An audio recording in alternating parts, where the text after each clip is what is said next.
Allegiance. I pledge allegiance to the flag of the United States of America and to the republic for which it stands, one nation, under God, indivisible, with liberty and justice for all.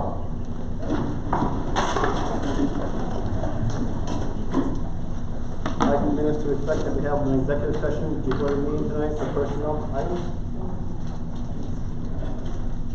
Okay. Any comments on agenda items? Any comments on agenda items? Seeing none. First item 4, approval of minutes. There is a change to that.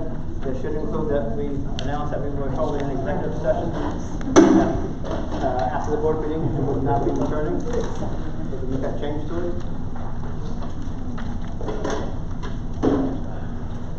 Is there motion to approve after that change, Rob?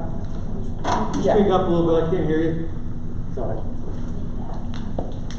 There was a motion to approve by Rob. Is there a second? I did, Bill. Okay, thanks, Billy. Any discussion? None? Roll call, please. Mrs. Arnold? Yes. Mrs. Bennett? Yes. Mrs. Gregory? Yes. Mr. Perry? Yes. Dr. Pavola? Yes. Mr. Swilly? Yes. Mr. Burke? Yes. Mr. Widener? Yes. Mr. Farr? Yes. Business and finance reports? Motion to approve 1 through 6. 1 through 6. Second. Billy? Any discussion? Roll call. Mrs. Bennett? Yes. Mrs. Gregory? Yes. Mr. Perry? Yes. Dr. Pavola? Yes. Mr. Swilly? Yes. Mr. Burke? Yes. Mrs. Arnold? Yes. Mr. Widener? Yes. Mr. Farr? Yes. Superintendent's report? I'm asking for approval of items 1 through 7 in the regular agenda and items 1 and 2 on the supplemental agenda. Motion approved. Second. Second. Discussion. Roll call. Mrs. Gregory? Yes. Mr. Perry? Yes. Dr. Pavola? Yes. Mr. Swilly? Initially, I was going to vote no, mainly due to the added administrator. But being it's Michelle Noble, who I think will do an exceptional job, I'm going to vote yes. But I still think we have too many administrators and we need to look at downsizing them. Yes. Mr. Burke? Bill, that is a downsize versus what we were planning on, so we got rid of one. We still have too many administrators, John. Okay, yes. Mrs. Arnold? Yes. Mrs. Bennett? No. Mr. Widener? No. Mr. Farr? Yes. Congratulations, Ms. Noble.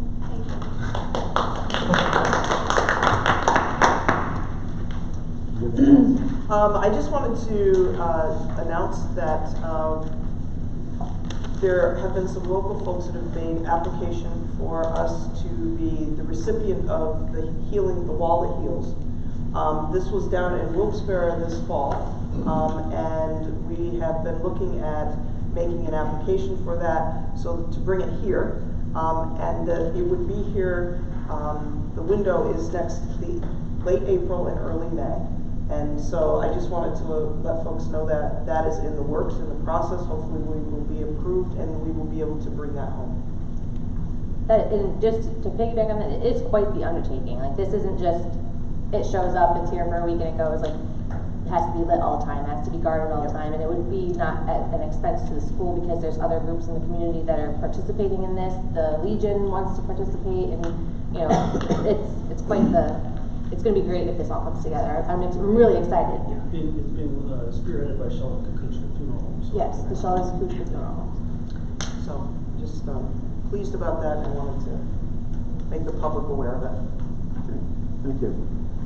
Committee reports. We have the Building and Grounds Committee. Yes, so we held a Building and Grounds Committee meeting this week. The primary topic that we reviewed and discussed was the upcoming timeline related to the sealed bid process for Evans Falls and Mill City. So as many of you have been following, we are in an open window accepting sealed bids, the conclusion of which comes on Friday the 4th of October at noon. So all bids need to be submitted to the administration by noon on the 4th. That's that Friday. We have scheduled a special session for Building and Grounds to meet on Tuesday, October 8th at 6:30 p.m. in the administration building, at which time all of the sealed bids will be opened. That is a public session. So anyone who is bidding is welcome to attend. During that time, we'll open the bids. There will probably be a period of time where there'll be some Q&A in case there's any follow-up information that's needed from the bid recipients. Then what we plan to do is make a recommendation at the board meeting that week. Now, we are making a recommendation that those meetings, that meeting is changed. So I want to make sure that that's clear. But the opening of the bids will be on Tuesday the 8th at 6:30 p.m. in the administration building. The other topic that we discussed during the Building and Grounds Committee is the status of the roofing project for the district. So at this point in time, we have some firm estimates for roof work. There's an overlay product that we would This is Mary Beth Howell. You're still in the building. Can you please report to the next? That we would be implementing for the administration building, the intermediate center, and a portion of the high school. There is a section of roofing over the pool here at the high school that we will need to do a full replacement instead of an overlay product. So we are in the process right now of finalizing the details associated with that work so that we can make a recommendation to the board for approval. And we will also need to discuss financing options. So those are a couple of steps that I anticipate over the next 6 to 8 weeks. Thank you. I don't believe there are any other committees that met? No. Okay. On the new business, the visa account here for your review. Item 2, we have resolution looking to approve bus and van contracts. Motion approved. Second. Motion and second. Discussion? Roll call? Mr. Perry? Yes. Dr. Pervola? Yes. Mr. Swilly? Yes. Mr. Burke? Yes. Mrs. Arnold? Yes. Mrs. Bennett? Abstain. Mrs. Gregory? Yes. Mr. Widener? Yes. Mr. Park? Yes. Item 3, resolution to approve disposal of a couple items, some convection ovens and a kiln. Motion approved. Second. Discussion? Roll call? Dr. Pervola? Yes. Mr. Swilly? Yes. Mr. Burke? Yes. Mrs. Arnold? Yes. Mrs. Bennett? Yes. Mrs. Gregory? Yes. Mr. Perry? Yes. Mr. Widener? Yes. Mr. Park? Yes. Item 4, looking for resolution to allow the ban to secure truck rental. Motion approved. There's a Second. order. Discussion? Roll call? Mr. Swilly? Yes. Mr. Burke? Yes. Mrs. Arnold? Yes. Mrs. Bennett? Yes. Mrs. Gregory? Yes. Mr. Perry? Yes. Dr. Pervola? Yes. Mr. Widener? Yes. Mr. Farr? Yes. Just out of curiosity, I'm not even sure that we would know right here at the table. Are the student-owned instruments covered by our insurance when they're being transported in the trucks? I'll find out. Because I know, wasn't it Blue Ridge last year had their truck stolen in transit to Florida? Like with all the instruments on it or something? It was just last year. Somebody, they were stopped at a hotel somewhere between here and Florida overnight, and somebody stole the truck with the trailer and all of the student instruments inside. So, I mean, I'm assuming that they're probably covered, but I'll find out. let's just make sure. In addition to that, if I could just add before we move into public comments, we discussed tonight the possibility of moving the board meetings in October. We have several conflicts on campus the night of the board meetings on the 10th and the 24th. So the decision was made, excuse me, to reschedule the October 10th board meeting for October 9th. And the October 24th board meeting for October 23rd. So next month we will hold our board meetings, same time, same place, but on Wednesday nights. And we'll officially advertise that, Bob, but the paper will cover it too. Okay. Thank you. Any public comments on anything else? Yes, hi, I'm Doug Thomas. Davis here, Dr. Hare and myself, recently had the opportunity to bring Nick Adams into the middle school. For those of you who don't know Nick Adams, he's a nationally known speaker, commentator, author. Mr. Adams is an Australian by birth, tells a great story, became a resident of the United States and founded an organization called the Foundation for Liberty and American Greatness. The principal purpose of the foundation is to travel around the country teaching kids about how great America really is. Nick's position is that when there is a privilege, we hear about privileges today, and Nick tells everyone there is a privilege. It's called American privilege. So when you're born a resident of the United States, you won the lottery of life, and you have an enormous privilege, but with that privilege comes a lot of responsibility. Nick tells everyone what their responsibility is, and he does it in a phenomenally exciting, inspiring way. 30-second background. Nick was born with a debilitating disease. In Australia, his birthing physician told his parents, you might want to spend some time with him because he doesn't have much time left. And there happened to be a resident in the hospital, and the resident said, wait, what's going on here? And they told him this child was just born with XYZ disease way over my head. And he said, well, that's not terminal. He said, I just came from Johns Hopkins. They're doing something in America. We can have him normal in no time. And long story short, Nick survived, had a great life, and he attributes that to just the pure happenstance of having an American resident in the hospital where he was born. He said he knew at that time he wanted to be an American as soon as he found out the story. So anyway, I'm on the board of a couple of organizations that have come in contact with Nick. I've heard him speak half a dozen times. I've been with him. I criticized him for stealing my thunder. I was going to fund my retirement with writing a book on the Constitution. For some of you who know me, I'm passionate about the Constitution. And I was going to write a book for Constitution for Children. Nick Adams beat me to it. I've read the book.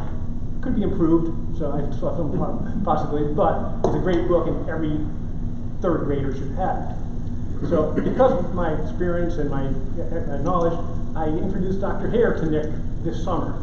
And Dr. Hare heard Nick speak as well. Dr. Hare said, we've got to get this guy to Tunkhannock. We can't let this guy only be speaking in the big cities. We need it too. But I actually said, go for it, Davis, do what you want. And he took it upon himself to call him. We met, we had this card. Davis called him and said, is there any possibility we can get you to come to some outpost out in northeastern Pennsylvania? And he said, oh yeah, we could. And there's an honorarium, and Davis and I got together, and we raised the money for that, to bring him to Tunkhannock, to do what big cities are doing on their dime. And perhaps we put the cart before the horse a little bit, but there was a very limited time frame when he could have been here. He's going to be doing things in Philadelphia on the 13th, and a week prior, right? He could come up here on the 13th and 14th. Dr. Hare has been in touch with some administration people. we thought it would kind of be a rubber stamp because it's such a great opportunity. On the way over here, I'm a little bit late for the meeting tonight because I was just talking to Mrs. Chevy about this, who, of course, being the superb history teacher that she is, said, yeah, that would be great to get someone like that here. And I said, unfortunately, we've met with some concern. So I'm asking, we've been told that this can't happen. And the reason I'm told is the concern is Mr. Adams won't be able to leave his politics at the door. I'm not sure what the concern is. If the politics that he loves America, that he wants the kids to know that they're born with the privilege, that he wants the kids to know that they have a responsibility to make it better, that he wants the kids to know why everybody in the world is trying to come here. And we don't criticize them for that. We understand why they want to come here because it is the greatest country ever. So, again, Nick has another job. Nick, in addition to this, he is a substitute radio host.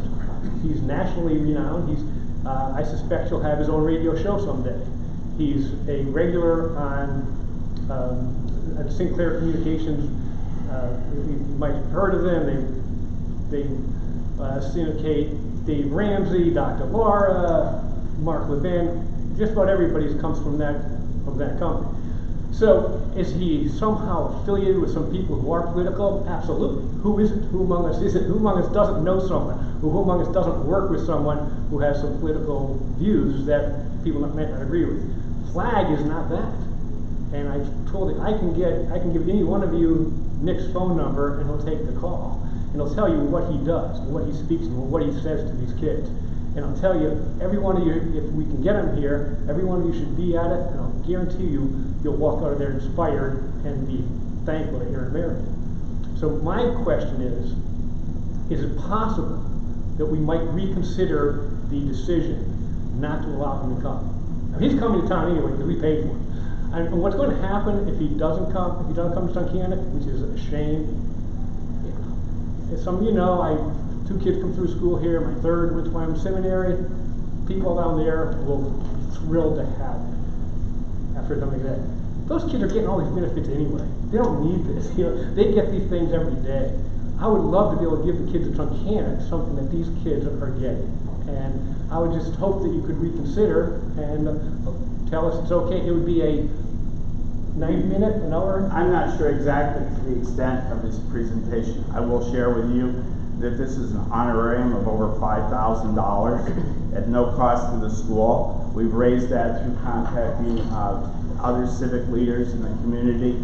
The response I get is overwhelming. From our elected officials, from our local citizens. I hear it every day in my office. This is the mood of the community, and I know that I personally believe it's a great opportunity. We raised the money. It would cost the school district nothing. And if you said 90 minutes is too long, I'm sure you could tailor it to 45 minutes or whatever a normal assembly is. And frankly, again, kids love assemblies first of all. I think teachers like assemblies. And when there's something this inspiring and this unique, I just don't understand why we wouldn't take advantage of this. So if you have any questions that I haven't addressed, he's not my best friend. I don't know him that well, but again, I've heard him speak half dozen times. He comes to Scranton, probably northeastern Pennsylvania, probably once every other year now to speak to this other organization I belong to, and he's really developed an affinity to the area. So if you have a question I can't answer, I can get an answer for you.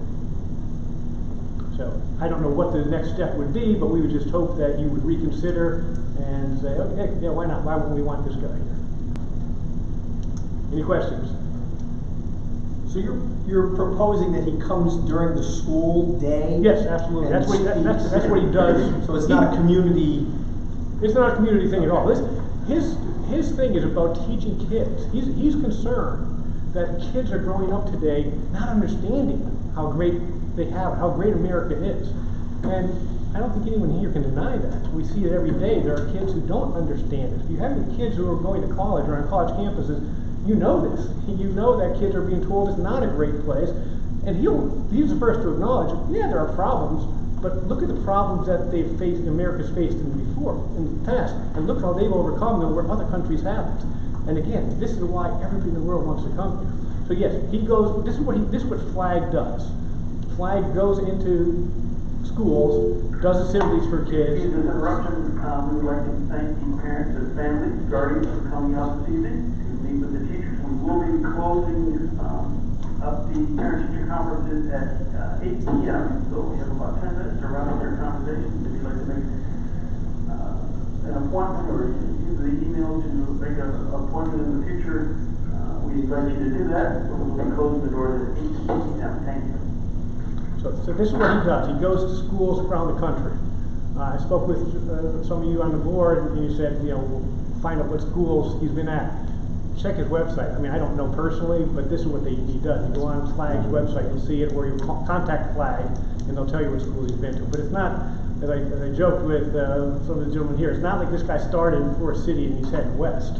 Like, this guy is a national name, and he's just incredibly inspiring. And you know, Dave's heard him. I think Rob might have heard him. This guy is. Anyone here who has heard of him or heard him speak? Well, you should reconsider come to school that day. You'll be impressed. Any questions? Anything else, gentlemen? So what's my next position? We have a very limited window. He can be here on October 14th. And if that's the only day we have him for, like I said, he'll either be here or Wyoming Seminary or someplace where they get these speakers in. My son was there, the Secretary of State spoke there, they had a former Director of National Intelligence speak there. It seems every 6 months they're getting a speaker of national renown. It's just like, and these kids just think it's second nature. Well, of course they have speakers like that. My two girls who went through schools here, I don't think I can remember a time when they ever had someone like this. And this, I think, is a great opportunity for the kids. So, what do I do to get a reconsideration? Do I ask for a vote on the board? Do I ask for the superintendent to ask questions? Well, I don't know. Frankly, I walked away, I'm not even sure who this is. I guess I do not. I don't know who. First off, I'm a conservative. I love the Constitution. I think the issue is, at least for me, with our kids and educating our kids, and I want our kids educated appropriately. I think we can look at going down a slippery slope, having. How's that? Well, because there can be, at least in my opinion, some political expression one way or the other. I don't think that's our role as school directors. Okay, so why don't you talk to him? My point is, and let me finish. My point is that you're proposing bringing him in the school. Right. If there's a community lecture outside of the school and students and families want to attend by their choice, I have no problem with that. I'd probably go to that. But that is not the mission statement for Flag. I understand. Flag has a mission statement to educate kids, and that's why he goes to school districts all the time. I understand. So I'm not sure, I mean, again, I understand everyone is walking on eggshells to avoid political coverage. This is not political. Whether you like America or not is not political. It's what we all were taught in civics class. We were all taught that unfortunately is not being taught today. There's nothing political about it. One of your brethren mentioned that, well, if we have to bring in a conservative, we have to bring in a liberal. This isn't a conservative liberal conversation. This is historical. This is what America was founded on. This is why it's great. This is why everybody came here. And this is you kids, this is your responsibility to protect it. So I don't see that as political. I'm not talking about bringing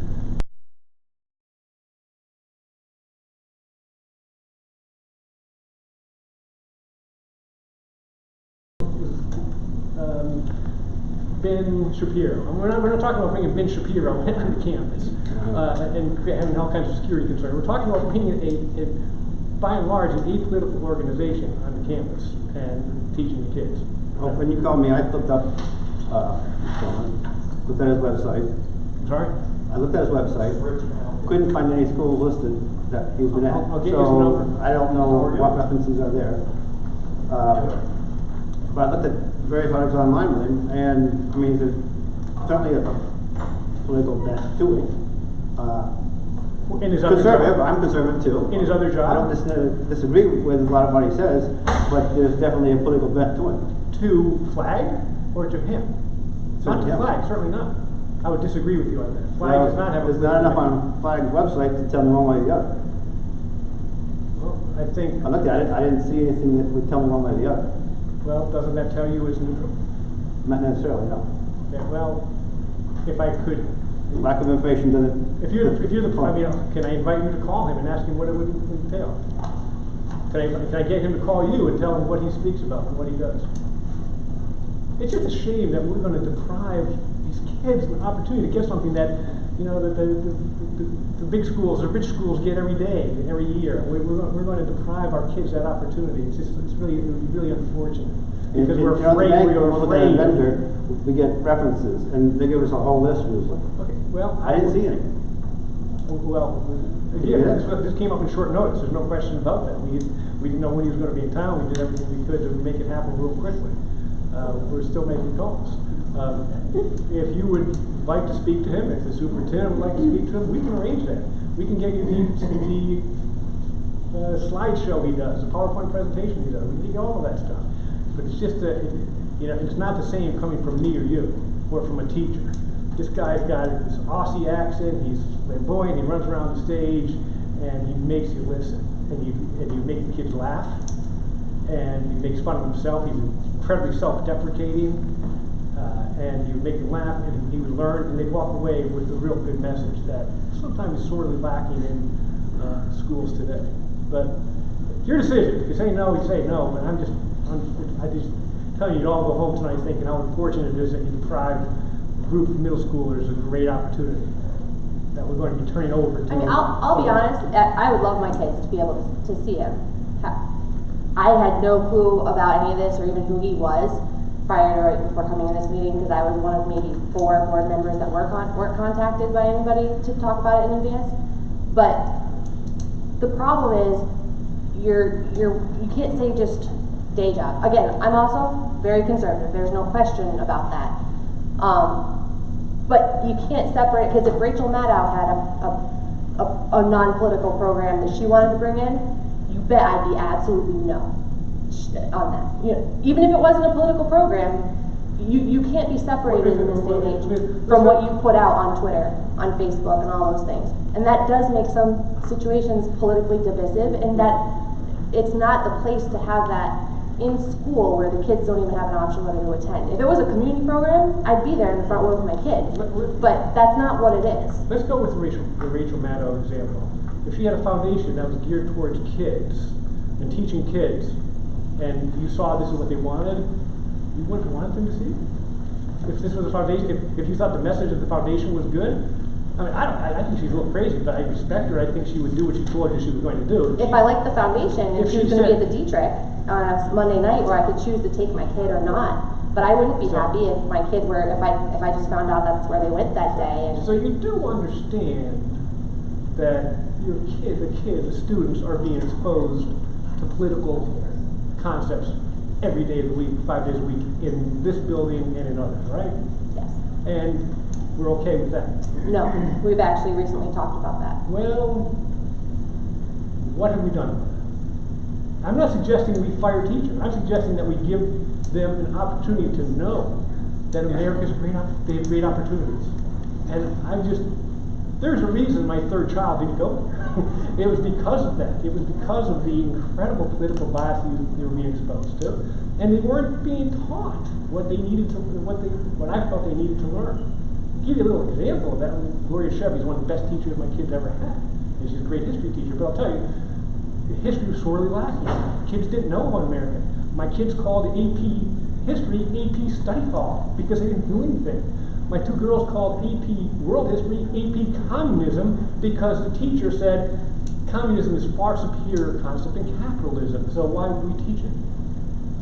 My 2 girls who graduated 1st and 3rd in their class respectively from Tunkhannock went on to great educational heights and things. You couldn't muster better than a 3 on the AP history test.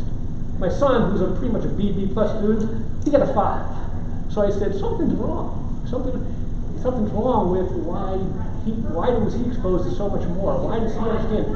When he was in school, we'd be sitting around, he'd be talking about things historical and things of history, and my 2 daughters say, how do you know that? Are you reading this? You didn't have it in school? we talk about school every day. And they weren't. And I said, I'm going to try and make a difference. I'm going to try and come back. Davis and I talk about this all the time. And again, I can understand your concern, but sometimes you have to take a stand. Sometimes you have to go out on the limb and say, we're going to do what's best for your kids. And I'm not going to, if somebody comes up, and Phil's point is well taken. Again, it's short notice. I wish we had more time. I wish we could say he could be here in June. But this guy has a full schedule and it's very difficult. He came up on short notice. But again, I would share with you his PowerPoint presentation, what he's going to say. But again, if you're afraid, you're afraid. There's nothing I'm not going to try and change your minds. And if I could just offer one possible alternative, maybe a compromise. I know there are occasions where you have field trips where the parents have set home the option of their students opting out or attending. Is it possible to hold an assembly, send home a release form, allow those students that their parents would like to have hear the speaker, just like one of your board members just said she would if it was a Dietrich, why not provide it here? But those that might have an exception, instead of you folks deciding for each and every parent in the school district, why don't you put that responsibility back on the parent, back in the home, probably where it belongs, allow them to decide, have the assembly. Those students that would like to come would be allowed to come. Those that couldn't would still go to class and learn what they would normally learn in that period. Isn't that maybe a feasible compromise? I don't know. I like that idea. Doug, can you get us an outline of what it is? An outline of the speech? Yeah. Yeah, is the program? Yes. We can get to that. Could somebody, Mr. Thomas, can you email that to my school district email address, a link to his pages? Sure, we'll get it. I'll get it. I like the field trip idea. Personally, I like it. If a parent signs off, yes, I like that idea. An email address? Do you have an email? Is it in here somewhere? It's on the school board website. It's on the school board website. Dr. Perot, I want to address one of yours, just about the being exposed to different ideas. I don't think we can find anybody that's going to be politically neutral, and I think we can all agree on that. Doug mentioned this, is every day these kids come to school, and they are exposed to people's political views every day, some more extreme than others. So this school is allowing that to take place every day, and there's nothing being done about that. And I'm not sure you can do anything about that other than have somebody in there the whole process and monitor what they say. Kids have to be exposed to different views. This gentleman is not coming in as being a Democrat, a Republican, conservative, or a liberal. He's coming in to try to just show the kids that America's great. And if we can't agree on that, I think we've got a problem. He wrote a book to try to simplify the Constitution so that the kids can understand what that is. I don't know if you ever saw on TV where they'd walk out on the street and they'd talk to college kids and said, who's the vice president? Oh, geez, I don't know.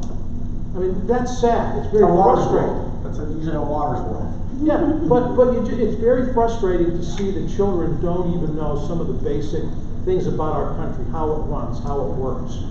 And I think it's our responsibility to teach them. If someone can write a book that can simplify the Constitution so that the kids can grab a hold of that and say, hey, I didn't know what that meant. Now I understand what it is. Having somebody new come in and teach, that's also thrilling. You know, they get the same teacher day in and day out teaching history or whatever else. You get somebody else new in there, kids seem to perk up a little bit and listen a little bit more. And that's all this gentleman is going to do. He's just coming in, he's trying to teach the kids, here's the Constitution, here's the basic foundation of our country, here's what we stand for. And I don't think there's anything wrong with that. I don't think he's coming in here saying you need to vote for this person, you need to vote for this person's good, this person's bad, but to teach them what the foundation of this country is. And that's what we need to do. And I think that the opportunity doesn't come along very often, like Doug said. People at seminary, Scranton Prep, they get these types of individuals come in on a more regular basis. They're exposed to those things. They learn from them. And we're trying to bring something here to Tunkhannock where these kids can get something different. Something where they can experience, hey, I had a guy come in and would talk to us. He wrote a book. He's on TV. I mean, we don't get that in Tunkhannock. So we're trying to bring something here, and everybody's trying to, we're all politically too sensitive. I mean, let's broaden, let's not get into that narrow scheme. Let's get out there and let's look at the broad picture here and say this is something good for our students. And I mean, if it gets out of line, I mean, I'm sure people here will be there. I mean, I don't see it getting out of line. But it's an opportunity that doesn't come along very often, and I think we ought to grab and go with it. If we're looking for something political neutral, you'll never get anybody in this school to talk because you'll never find anybody that's politically neutral. So, I mean, you have to take it for what it is. I think it's going to be a great experience for the district, for the kids. I think it's a learning experience. I think they'll be excited. We understand it's short notice, but it is what it is, and I think we should all put our arms around it and see if we can make it happen. If you're concerned about his personal political bent, I'll tell you, he's no Republican. He's not. He's more or a Democrat. He's a libertarian. He leans libertarian. As you know, he's a what we would Thomas Jefferson was referred to as a liberal, conservative. Yeah, he's a guy. That's what he is. I mean, he's a libertarian. Gentlemen, the four of you at the table I've known for years. Two of you I sat on this board with. I have nothing but respect for all of you. And I would love to see this program come here. Dr. Hare, I thought you had a good idea about the permission slip. Well, part of the concern is if we allow someone to come speak on the Constitution, should we allow someone to come in and speak on socialism or communism? That's not a founding principle of the United States. I mean, we're not teaching that. We're teaching. That's true, but it's an Das alternate Kapital view. is reserved for ninth, and I assume they are teaching Das Kapital in 9th or 10th grade. But it's an alternate view. Then when I was in high school, I heard those alternate views. I got a well-rounded education. A well-rounded education gives you the perspective and the opportunity to hear each and every side. What we really need to do, personal opinion, really need to do is teach our young people to think for themselves, to hear all sides of every perspective. And at the end of the day, the key here for each and every one of us is to see both sides at the same time. In other words, try to stand that coin on its edge and see both the heads and the tails at the same time and decide what's best. And I think the thing here is critical thinking.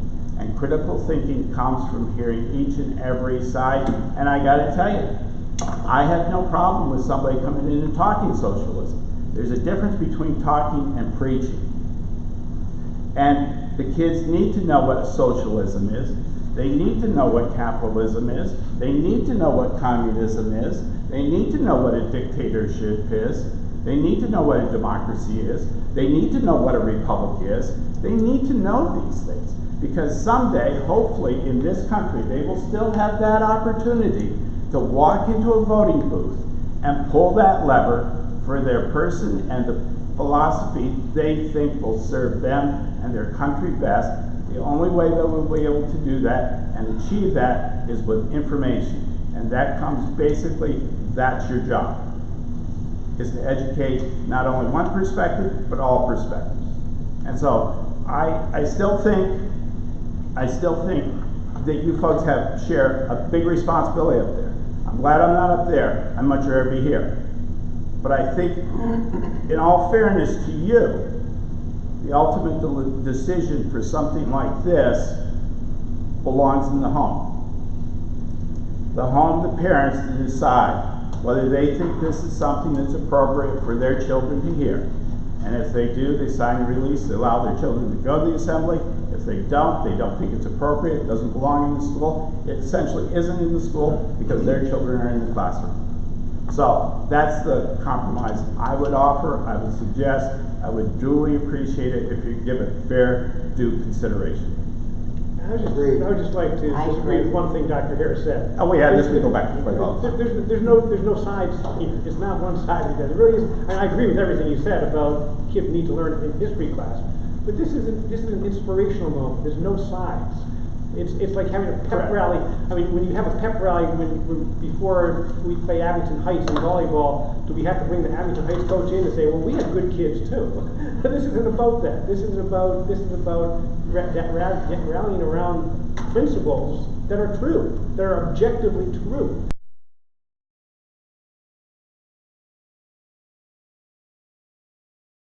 Really not, this is not a communism versus capitalism thing. This is a that's what Foundation for Liberty and American Greatness. I don't think anyone can argue, I don't think anyone's going to say that liberty is bad. That's what this guy's about. He explains what liberty is.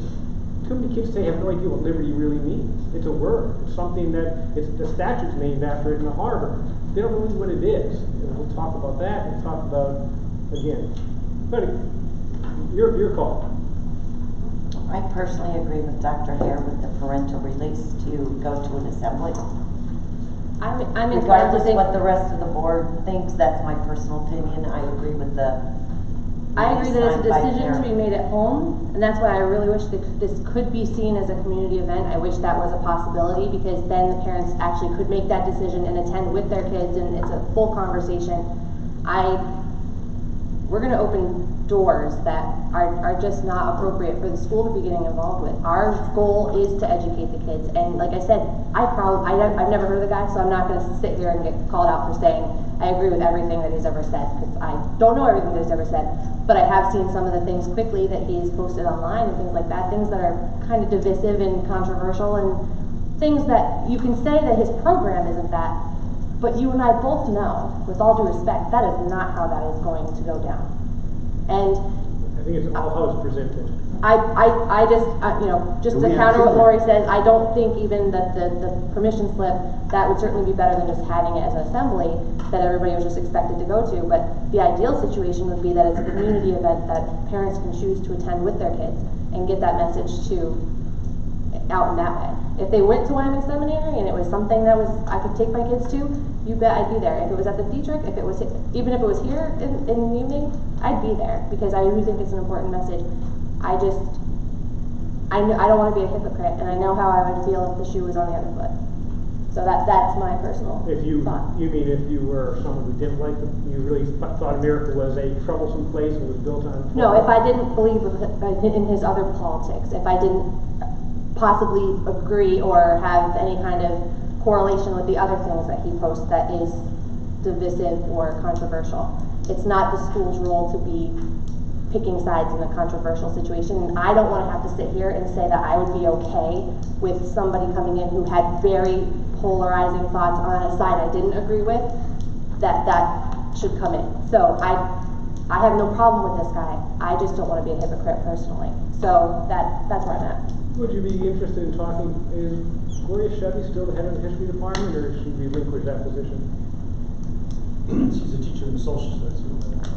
She was a department chair at one point. She no longer the department chair? She no longer has a department chair. They no longer have department chairs, okay. I would, whatever decision you make, I would encourage you to talk to her and think what she thinks if it's a good idea or not.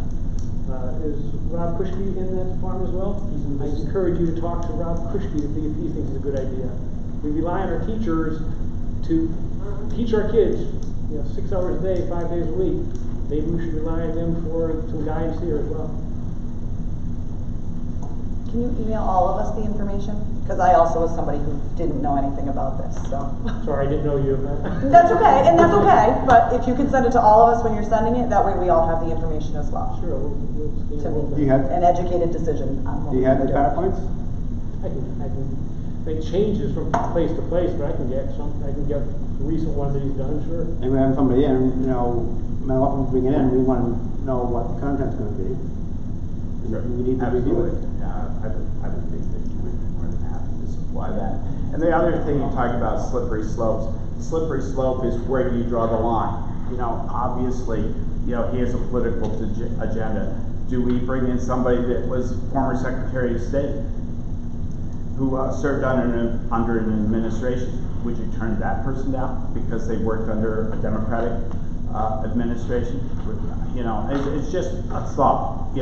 Where do you draw the line? What's a slippery slope? What's level and smooth and good traction? So, and that's the kind of that we've been working for. We didn't have the time last year. Congressman Marino reached out to me a week before I was able to get it. We had Dick Morris here in the community last year. He worked for the Clintons. He was one of their top advisors. Had I had the time, I'd probably offered him here for you too. But would you have turned him down because he worked in the Democratic administration and then worked in a Republican administration? Certainly there's a man on both sides of the coin. You know, if we had a former Secretary of State, a former ambassador to the United Nations, these are the kind of speakers we're trying to get to come to Tunkhannock. You know, it's not easy in a county the size of Wyoming County to raise $5,000 in a week. We've been able to do that because of gentlemen like this here at this table. I can make a few phone calls. I can present to them the value of these kind of people coming to Wyoming County. I can tell you they're not coming to every county. Lycoming County had the chance for Dick Morris. Lycoming County at the same time it does.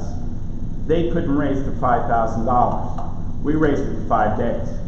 I have great people. We have great people in Wyoming County. You have great students out there. We can make them greater.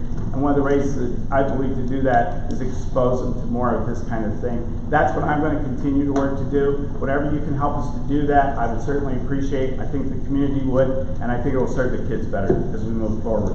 So thank you for your time. Thank you. And motion to adjourn? Motion to adjourn. Second? Second.